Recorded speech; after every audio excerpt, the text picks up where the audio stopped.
सारा खेल कर्मों का है, लौट कर तो आएगा। जो आज तुम्हें रुला रहा है उसे कल कोई और रुलाएगा।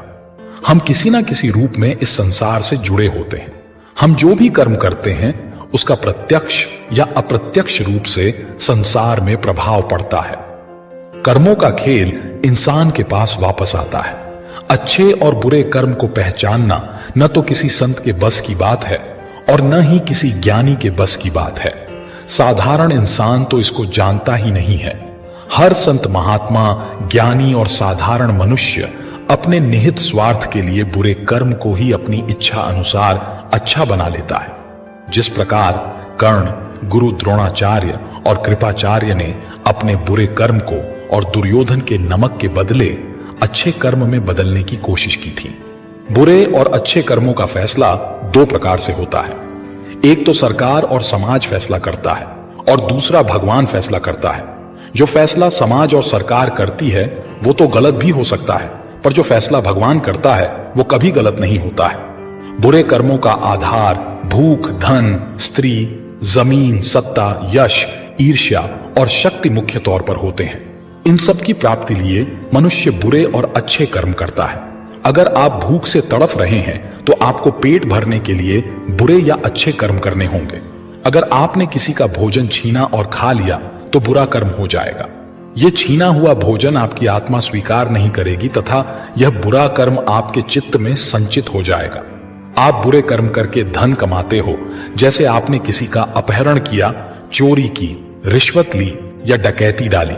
ऐसा धन आपके बुरे कर्मों की श्रेणी में चला जाएगा। ऐसे धन से आपकी आत्मा डर जाएगी और हमेशा डर लगता रहेगा। सबसे ज्यादा बुरे कर्म तो स्त्री को लेकर ही होते हैं, क्योंकि स्त्री की आत्मा का संबंध तो सीधे सीधे आपके कर्म के साथ होता है। इसी प्रकार हम जमीन और जायदाद को लेकर बुरे कर्म करते हैं। दूसरे के मकान पर और जमीन को कब्जा कर लेते हैं। इसके कारण जो आत्मा की बद्दुआ लगती है वो भी बुरे कर्म के खाते में चली जाती है। इसी प्रकार सत्ता प्राप्ति के लिए हम जघन्य बुरे कर्म करते हैं।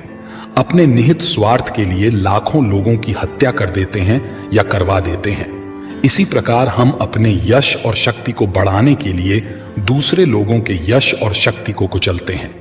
अपने को हम श्रेष्ठ बताते हैं और दूसरों को नकारा या अज्ञानी बताते हैं। एक दूसरे के ज्ञान पर ईर्ष्या से अंधे होकर कटाक्ष करते हैं। ये सभी घोर और जघन्य बुरे कर्मों की श्रेणी में आते हैं। एक समय की बात है, एक महात्मा अपने शिष्य के साथ घूमने के लिए निकले। महात्मा को इधर उधर की बातें करना बिल्कुल भी पसंद नहीं था। कम बोलना और शांत रहकर अपने काम से काम रखना महात्मा को पसंद था। लेकिन उनका शिष्य बड़ा बातूनी था। वह सारा दिन इधर उधर की बातें ही किया करता था और दूसरों की बातों में उसे बहुत आनंद आता था। चलते चलते जब महात्मा और उनका शिष्य एक तालाब के पास से गुजर रहे थे तो उन्होंने वहां एक मछुआरे को पानी में जाल डाले मछली पकड़ते हुए देखा। शिष्य को यह बात बहुत बुरी लगी और वह मछुआरे को अहिंसा परमो धर्म का उपदेश देने लगा। लेकिन मछुआरा उसकी कोई बात समझने को तैयार नहीं हुआ। पहले मछुआरा शिष्य की बात को टालता रहा, लेकिन जब शिष्य उसकी बात नहीं माना तो दोनों के बीच में लड़ाई झगड़ा शुरू हो गया। जब दोनों आपस में बहस कर रहे थे तो महात्मा आगे निकल गए थे। लेकिन जब महात्मा ने दोनों को आपस में झगड़ते हुए देखा तो वह वापस लौटे और शिष्य को अपने साथ चलने के लिए कहा और शिष्य का हाथ पकड़कर महात्मा उसको अपने साथ ले गए।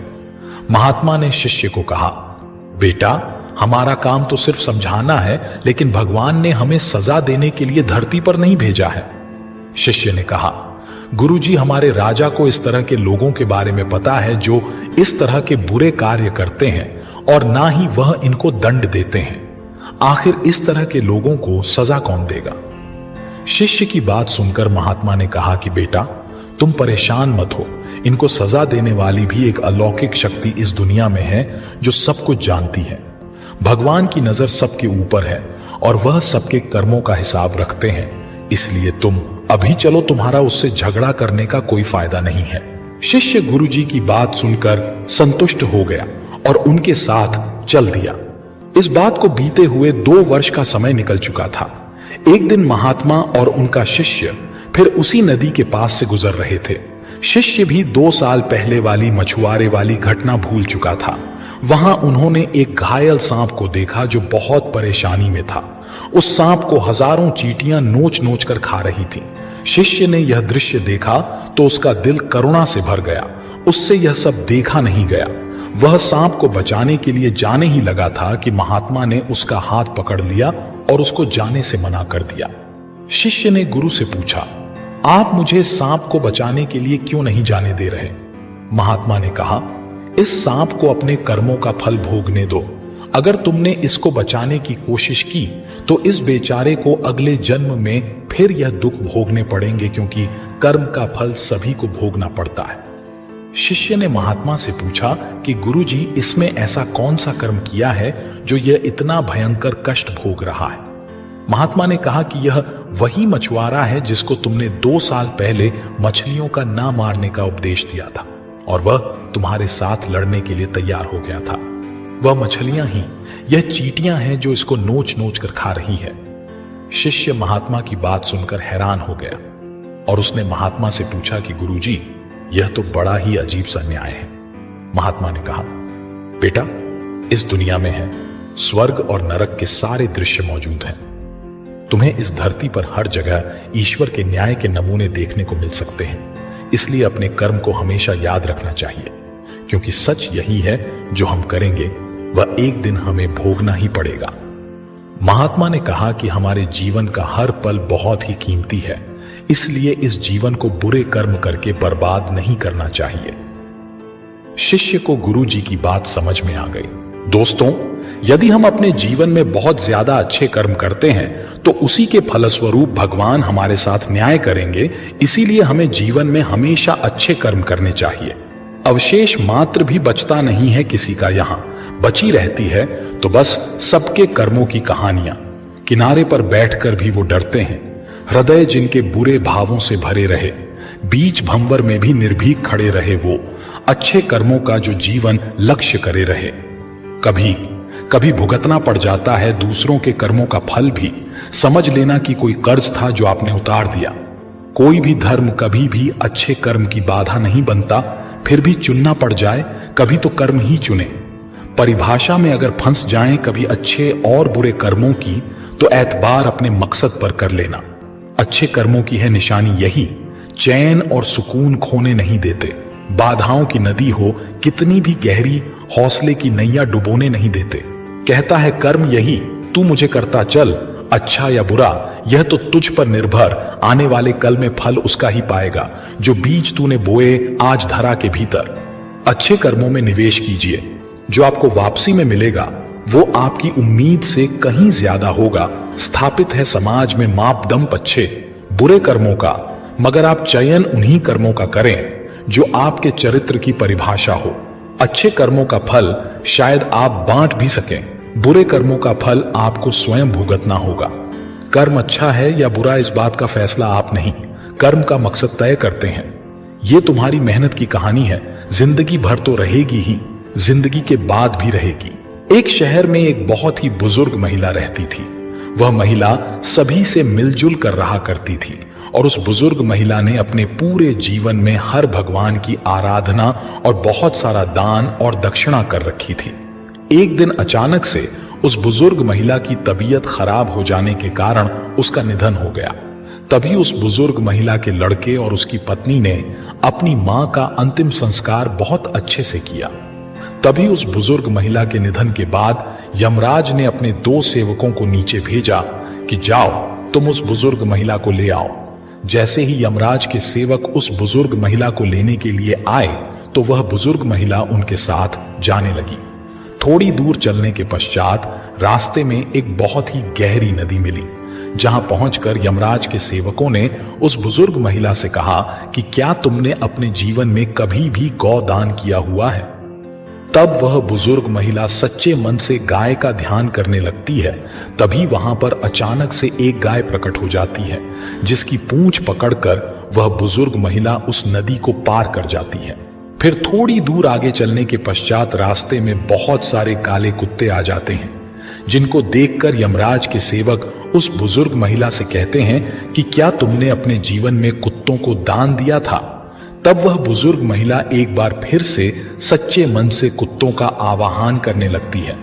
तब वहां से सारे काले कुत्ते अपना रास्ता बदलकर कहीं और चले जाते हैं और फिर वह बुजुर्ग महिला और यमराज के सेवक आगे की ओर चल देते हैं।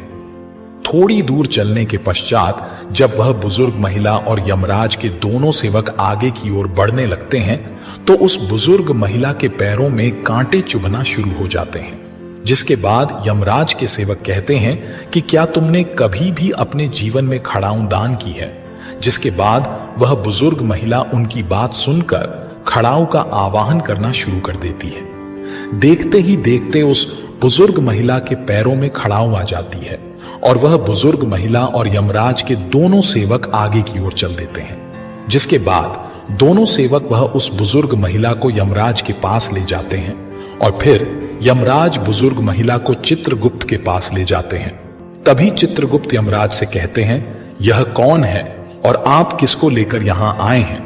तभी यमराज चित्रगुप्त से कहते हैं कि इस बुजुर्ग महिला ने अपने पूरे जीवन में बहुत सारा दान और बहुत सारे पुण्य किए हैं, लेकिन इस बुजुर्ग महिला ने धर्मराज की कोई भी पूजा अर्चना नहीं की है, जिसके कारण यह बुजुर्ग महिला आगे नहीं जा सकती है।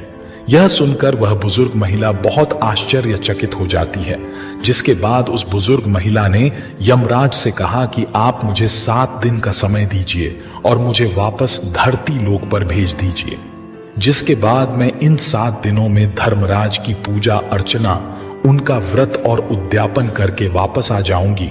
जिसके बाद यमराज इस बुजुर्ग महिला को 7 दिन का समय दे देते हैं और धरती लोक पर वापस भेज देते हैं। धरती लोक पर वापस पहुंचकर जब सभी लोग उस बुजुर्ग महिला को देखते हैं तो उनसे डरकर चारों तरफ भागने लगते हैं और कहने लगते हैं कि भूतनी आ गई, भागो यहां से।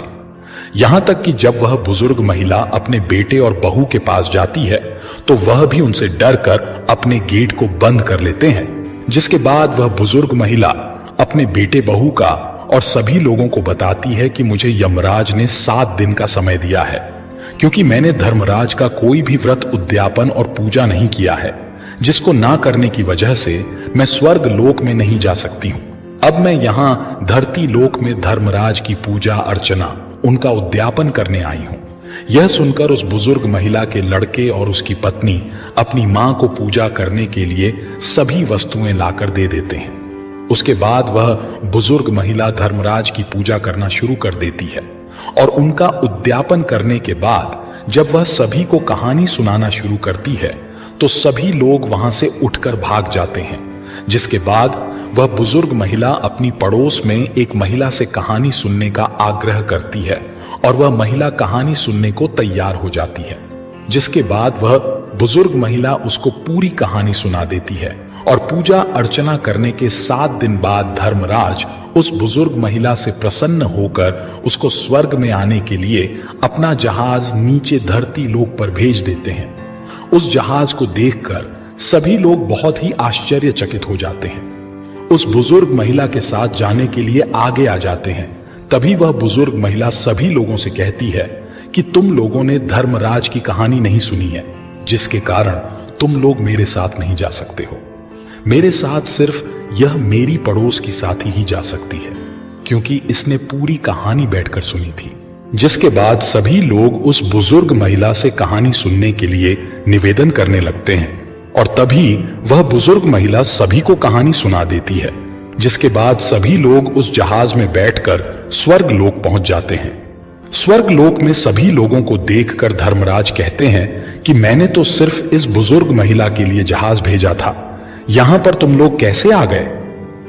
तभी वह बुजुर्ग महिला धर्मराज से कहती है कि हे धर्मराज, मैंने अपने पूरे जीवन में जितना भी पुण्य कमाया है उसका आधा पुण्य इन सभी को दे दीजिए। जिसके बाद धर्मराज सभी लोगों को स्वर्ग लोक में जगह दे देते हैं। तो दोस्तों, अपने जीवन सिर्फ अपना स्वार्थ ही पूरा न करें, जो भी कमाएं, जो भी अर्जित करें, उसका कुछ प्रतिशत दान पुण्य में भी लगाएं। भाग्य के भरोसे रहोगे तो खुद भाग्य बनकर रह जाओगे, तो भाग्य को नहीं कर्मा को चुनिए। ईश्वर भी कर्म करने वालों का साथ देता है, न कि भाग्य के भरोसे बैठने वालों का। कर्म की शुरुआत करो, क्योंकि आगे बढ़ने का सच्चा रास्ता तुम्हारे कर्मों से ही मिलता है। सकारात्मक कर्मों के माध्यम से ही हम अपने जीवन को सुंदर बना सकते हैं। कर्म का बोझ हमेशा सत्य होता है और इसका सामना करना हमारी आत्मा को और भी मजबूत बनाता है। हमारे कर्म हमें उस दिशा में ले जाते हैं जिसमें हमारा मन है। कर्म से ही जीवन का असली मूल्य पता चलता है, क्योंकि वह हमें हमारी सकारात्मकता का एहसास कराता है। कर्म की गहराइयों में ही जीवन की सच्चाई छुपी होती है। सच्चा सुख उस समय आता है जब हम अपने कर्मों में समर्पित होते हैं। कर्म से ही हम अपने भविष्य की राह को प्रभावित कर सकते हैं। इसलिए सही कर्म करो और अच्छा बनो। कोई मेरा बुरा करे वह उसका कर्म है, मैं किसी का बुरा ना करूं यह मेरा धर्म है। आपके कर्मों की गूंज शब्दों की गूंज से भी ऊंची होती है। मददगार बने, भले ही आपकी मदद करने वाला कोई ना हो। इंसानियत दिल में होती है, हैसियत में नहीं। ऊपर वाला कर्म देखता है, वसीयत नहीं। भाग्य से, संयोग से कुछ नहीं होता। आप अपने कर्मों से अपना भाग्य खुद बनाते हैं, वह कर्म है।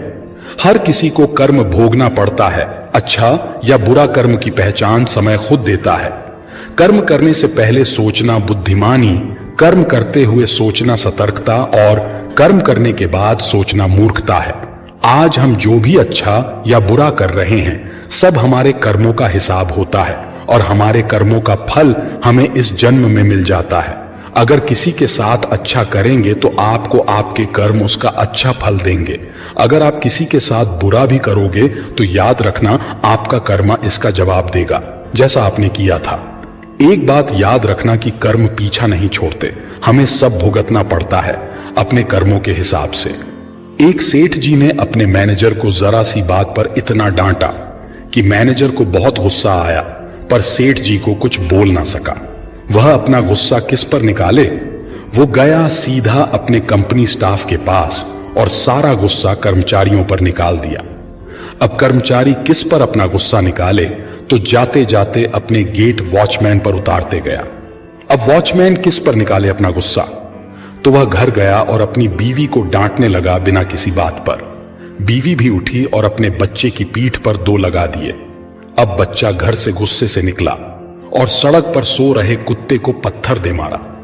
कुत्ता हड़बड़ा कर भागा और सोचने लगा कि इसका मैंने क्या बिगाड़ा, और गुस्से में उस कुत्ते ने एक आदमी को काट खाया। और कुत्ते ने जिसे काटा वह आदमी कौन था? वही सेठ जी थे जिन्होंने अपने मैनेजर को डांटा था। सेठ जी जब तक जिए तब तक यही सोचते रहे कि उस कुत्ते ने आखिर मुझे क्यों काटा, जबकि वो रोज मेरे पास दुम हिलाकर आता था, लेकिन बीज किसने बोया? आया कुछ समझ में? कर्म के फल पीछा नहीं छोड़ते। जाने अनजाने में कितने लोग हमारे व्यवहार से त्रस्त होते हैं, परेशान होते हैं, और कितनों का तो बहुत नुकसान भी हो जाता है, पर हमें तो उसका अंदाजा भी नहीं होता, क्योंकि हम तो अपनी मस्ती में ही मस्त हैं। पर ईश्वर सब देखता है और उसका फल फिर किसी और के निमित्त से हमें मिलता है, और हमें लगता है कि लोग हमें बेवजह ही परेशान कर रहे हैं। अगर आप किसी और के साथ गलत करने जा रहे हो तो अपनी बारी का इंतजार भी जरूर करना। कर्म एक ऐसा ढाबा है जहां हमें ऑन ऑर्डर करने की जरूरत नहीं पड़ती। हमने जो पकाया होता है हमें वही मिलता है।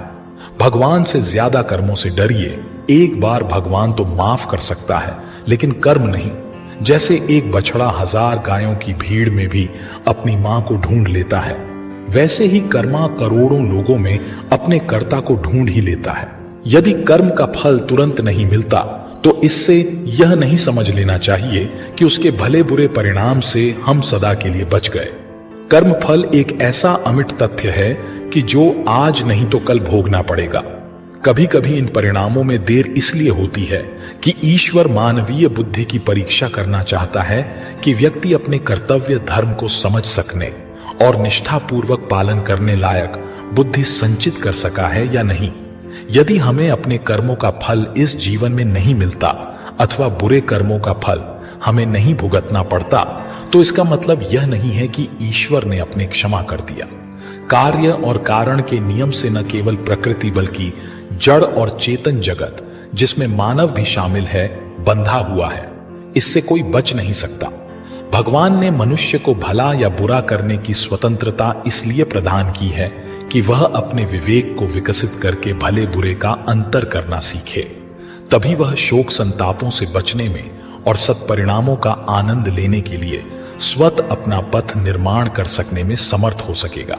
ईश्वर चाहता है कि व्यक्ति अपनी स्वतंत्र चेतना का विकास करे और विकास के क्रम से आगे बढ़ता हुआ पूर्णता का लक्ष्य प्राप्त करने में सफलता प्राप्त करे। यदि ईश्वर को यह प्रतीत होता कि बुद्धिमान बनाया गया मनुष्य पशुओं जितना मूर्ख ही बना रहेगा, तो शायद उसने दंड के बल पर चलाने की व्यवस्था उसके लिए भी सोची होती।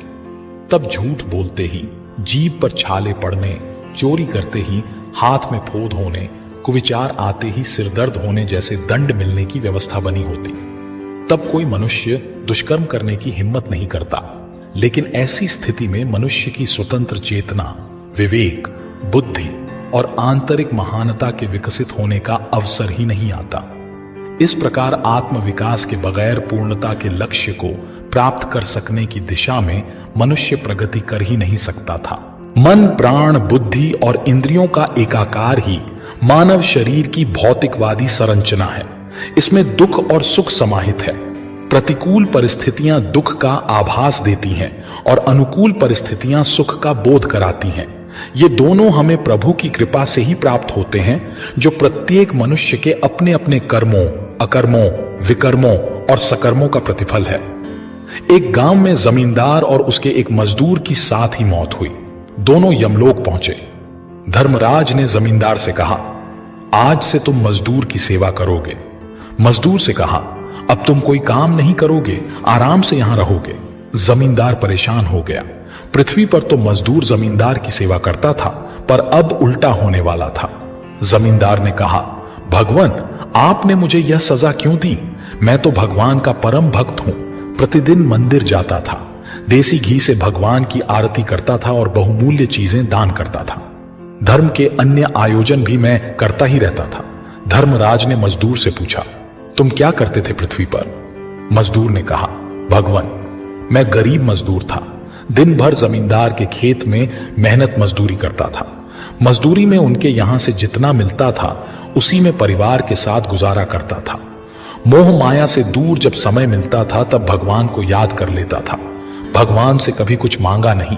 गरीबी के कारण प्रतिदिन मंदिर में आरती तो नहीं कर पाता था, लेकिन जब घर में तेल होता तब मंदिर में आरती करता था और आरती के बाद दीपक को अंधेरी गली में रख देता था ताकि अंधेरे में आने जाने वाले लोगों को प्रकाश मिले। धर्मराज ने जमींदार से कहा, आपने सुन ली ना मजदूर की बात? भगवान धन दौलत और अहंकार से खुश नहीं होते। भगवान मेहनत और ईमानदारी से कमाने वाले व्यक्ति से प्रसन्न रहते हैं। यह मजदूर तुम्हारे खेतों में काम करके खुश रहता था और सच्चे मन से भगवान की आराधना करता था, जबकि तुम आराधना ज्यादा धन पाने के लिए करते थे। तुम मजदूरों से ज्यादा काम लेकर कम मजदूरी देते थे।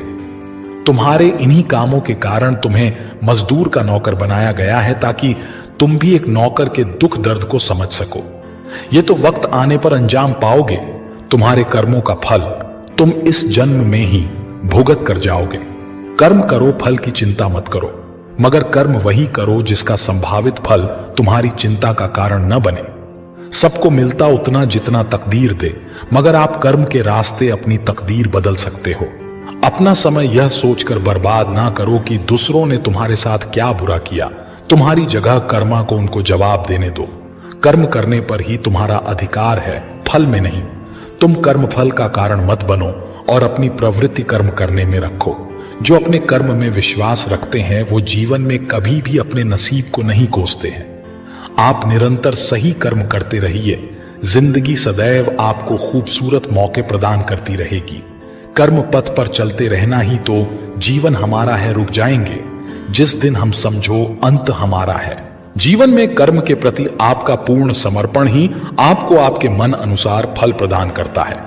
कर्म से ही विजय है, भाग्य भी कर्म पर निर्भर है। कर्म है तो सफलता तय है। निस्वार्थ भाव से किए गए कर्म एक श्रेष्ठ व्यक्तित्व का निर्माण करते हैं। इंसान भाग्यशाली नहीं होता कभी भी जन्म से, उसका भाग्य बनता है कर्म से। इंसानियत दिल में होती है, हैसियत में नहीं। ऊपर वाला कर्म देखता है, वसीयत नहीं। मुसीबतें चाहे जितनी मर्जी हो, हर कदम पर तू घबरा कर मत बैठ, तू बस अपना कर्म कर। अच्छे बुरे कर्मों का हिसाब है जिंदगी हर रोज, जिसमें एक नया पन्ना जुड़ता है, वो हसीन किताब है जिंदगी। कर्म भूमि की दुनिया में श्रम सभी को करना है, भगवान सिर्फ लकीरें देता है, रंग हमें ही भरना है। कभी की भावनाओं के साथ न खेलें, क्योंकि आप नहीं जानते कि आपके कर्म आपके साथ किस तरह से खेल सकते हैं। जीवन में आप अपने परिणामों को नियंत्रित नहीं कर सकते, लेकिन आपका आपके कर्मों पर पूर्ण अधिकार होता है। जो कर्म जितनी श्रद्धा से किया जाएगा, वह आपके भाग्य को बेहतर बनाएगा। कोई भी इंसान जन्म से नहीं कर्म से महान बनता है, क्योंकि कर्म ही धर्म है। कर्म के बिना जिंदगी नीरस है। किसी ने आपके साथ बुरा किया है तो छोड़ दो, उससे आगे बढ़ो, उसका कर्म उसको सजा देगा। जिम्मेदारियों को निभाना कष्टकारक हो सकता है, लेकिन जिम्मेदारियों से बचना स्थिति को और ज्यादा दुखदाई बना देता है। किया हुआ पुरुषार्थ भाग्य का निर्माण करता है। साक्षात ईश्वर भी पुरुषार्थहीन व्यक्ति को कुछ देने के अधिकारी नहीं होते। कर्म के दर्पण में व्यक्तित्व का प्रतिबिंब झलकता है। इंसानियत दिल में होती है, हैसियत में नहीं। ऊपर वाला कर्म देखता है, वसीयत नहीं। यह जरूरी तो नहीं कि इंसान हर रोज मंदिर जाए, बल्कि कर्म ऐसे होने चाहिए कि इंसान जहां इन भी जाए मंदिर वहीं बन जाए। अगर हमने कभी किसी का बुरा नहीं किया, जिंदगी में कभी किसी का बुरा नहीं चाहा, तो दिल कभी नहीं रोएगा, क्योंकि कर्मा कभी नहीं सोता। एक बार की बात है, एक पहाड़ पर एक कुटिया थी और उस कुटिया पर एक गुरु और उसका शिष्य रहा करते थे। और उस गुरु को बहुत ही सिद्धियां प्राप्त थीं और उनकी सिद्धि हर जगह प्रसिद्ध थी। वह वहां के लोगों में इतनी ज्यादा प्रचलित है कि लोग उनकी शक्तियों से भली भांति परिचित थे। वह ध्यान में बहुत ही ज्यादा लीन रहते थे। कई बार वह दो तीन दिनों तक ध्यान में बैठे रहते थे, पर वह कुछ खाते पीते भी नहीं थे। उनके ध्यान की शक्ति की खास बात यह थी कि वह ध्यान करते करते भविष्य देखने में सक्षम थे। एक बार ऐसे ही वे ध्यान में लीन थे तो एकाएक देखते हैं कि अगले 8 दिनों बाद उनके शिष्य की मृत्यु तय है, और यह भविष्य देखकर वह अत्यधिक व्यथित हो जाते हैं और परेशान होते हैं। उनका ध्यान एकाएक भंग हो जाता है और वह सारी बातों को सोचकर घबरा जाते हैं और वह सोच में डूब जाते हैं कि मेरे शिष्य के पास जीवन के केवल 8 ही दिन शेष हैं। इसके बाद गुरु अपने शिष्य के पास जाते हैं और उसे कहते हैं कि मैं सोच रहा हूं कि तुम अगले 8 दिनों के लिए अपने परिवार के पास उनके गांव में मिलने के लिए चले जाओ। यह बातें सुनकर उनका शिष्य बहुत ज्यादा खुश हो जाता है और वह अपने गुरु को कहता है कि गुरुजी, सच में मुझे भी बहुत दिनों से अपने परिवार वालों की याद आ रही थी। मैं भी सोच रहा था कि मैं भी अपने परिवार वालों के पास जाकर मिल लेता हूं। और वह अपने गुरु से आज्ञा लेते हुए पहाड़ी से नीचे की ओर चलना शुरू कर देता है। लेकिन वह इस बात पर ध्यान नहीं देता है कि उसके गुरु की आंखों में आंसू आए हुए होते हैं। वह चलते चलते पहाड़ से जैसे ही नीचे एक समुंदर के पास पहुंचता है तो देखता है कि एक रेत के टीले के पास चींटियों का घर था और उस घर से बहुत सारी चींटियां बाहर की तरफ आ रही थीं और बहुत सारी चींटियां अंदर की तरफ जा रही थीं। चींटियां आपस में बार बार टकराकर अपनी दिशा को खो देती थी और उसके बाद फिर से इधर उधर चलना शुरू कर देती थी। यह देखकर उस शिष्य को बहुत ज्यादा आनंद आ रहा था, लेकिन वह एकाएक देखता है कि समुद्र की लहरें बहुत तेजी से उफान खा रही थीं और शिष्य को समझ आ जाता है कि कुछ ही पलों के अंदर यह सारा पानी चींटियों के घर में घुसकर उनका घर को तोड़ देगा और इसकी वजह से बहुत सारी चींटियों की जान चली जाएगी। वह अपनी समझदारी दिखाते हुए अपने ऊपर वाले वस्त्रों को खोलता है और उसके अंदर रेत भरकर एक तरह की चारदीवारी उस चींटियों के घर के ऊपर बना देता है। चारदीवारी इस तरह से बनाता है कि समुद्र से आने वाला पानी उनके घर तक ना पहुंच सके। साथ ही साथ वह अपनी समझदारी दिखाते हुए एक तरह की नाली बनाता है, जिसकी वजह से वह समुद्र की तरफ से आने वाला पानी उस नाली में बहकर दोबारा समुद्र में जा सकता है। इस समझदारी की वजह से बहुत सारी चींटियों की जान बचा लेता है और आने वाली एक नाव में बैठकर अपने घर की ओर समुद्र पार करके निकल जाता है। वह अपने परिवार के साथ आता है। और उसे पता भी नहीं चलता कि कैसे समय गुजर जाता है। वह अपना सामान बांधकर सोचता है कि अगले दिन मैं अपने गुरु के पास वापस चला जाऊंगा। अगले ही दिन में सुबह सुबह वह अपने गुरु के पास जाने के लिए निकल जाता है। वहां उसके गुरु कुटिया में बहुत ही ज्यादा दुखी होते हैं। उनको लगता है कि उनके शिष्य के 8 दिन पूरे हो गए। अब तक तो मेरा शिष्य इस दुनिया को छोड़कर जा चुका होगा। वह गुरु उसके दुख में होते हैं कि एकाएक वह देखते हैं कि कोई मनुष्य उनकी कुटिया की ओर आ रहा है। वह जब ढंग से देखते हैं तो उनको पता चलता है कि यह तो उन्हीं का शिष्य है जो उनकी ओर चला आ रहा है। वह दौड़कर एकाएक अपने शिष्य के गले लग जाते हैं और अपने शिष्य का हाल चाल पूछते हैं और शिष्य यह देखकर चौंक जाता है। गुरु को समझ नहीं आता है कि कैसे उनका देखा हुआ भविष्य गलत हो गया। वह अपने शिष्य से पूछते हैं कि बेटा, तुमने इन 8 दिनों में क्या क्या किया? शिष्य अपने परिवार के साथ बिताए हुए सारे पलों के बारे में बता देता है, लेकिन उसके गुरु को ऐसा कुछ भी इन 8 दिनों में खास नहीं लगा। फिर शिष्य कहता है कि मैं आपको एक बात बताना भूल गया। जब इस पहाड़ी से मैं नीचे समुद्र की ओर गया था, तब मैंने ऐसे ही एक चींटियों की जान बचाई थी। उसके बाद गुरु समझ जाते हैं कि उसके कर्मों की वजह से ही वह शिष्य बच पाया था। और गुरु एकाएक कहते हैं कि कर्म जरूर लौट कर आते हैं। तो साथियों, इस कहानी से हमें यह सीख मिलती है, जीवन में हमेशा ऐसे कर्म करो जो कि कभी लौट कर भी आए तो आपका भला ही करें। हमारे कर्म हमेशा लौट कर वापस जरूर आते हैं। तो हमेशा ध्यान रखें, किसी का भी बुरा ना सोचें, ना ही किसी का बुरा करे, सबका भला सोचे। और यदि कोई बुरा भी करता है तो उसको भगवान के भरोसे छोड़ दे, क्योंकि भगवान सभी को एक दिन सबका कर्म जरूर लौटाते हैं। विधाता की अदालत में